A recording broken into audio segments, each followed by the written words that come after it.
आप कभी नहीं समझ पाएंगे कि आप यहाँ क्यों हैं अगर आप उस ज़ात को नहीं जानते जो आपको यहाँ लाई। आप कभी नहीं समझ पाएंगे कि आपको इस नेमत से क्यों नवाजा गया अगर आप ये नहीं जानते कि खुद एक नेमत होने का क्या मतलब है। आप कभी नहीं जान पाएंगे कि आप तकलीफ में क्यों हैं अगर आप सब्र की फजीलत पर यकीन नहीं रखते। आप इस जिंदगी को कभी नहीं समझ पाएंगे अगर आप आखिरत की जिंदगी पर यकीन नहीं रखते। आप कभी नहीं जान पाएंगे कि आप कौन हैं। आप कभी नहीं जान सकेंगे कि आप कहां जा रहे हैं अगर आप नहीं जानते कि आप कहां से आए हैं।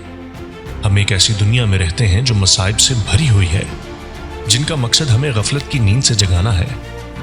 लेकिन अगर हम मुसलसल इस चीज की फिक्र करें जो हमें लगता है कि हमें नहीं मिली, तो हम इससे कहीं ज्यादा बड़ी चीज से महरूम हो सकते हैं, जिंदगी के मकसद के एक अजीम एहसास से, अपनी जात की अहमियत के एहसास से। ऐसी जिंदगी जिसमें सवालात कम हों और जवाबात ज्यादा।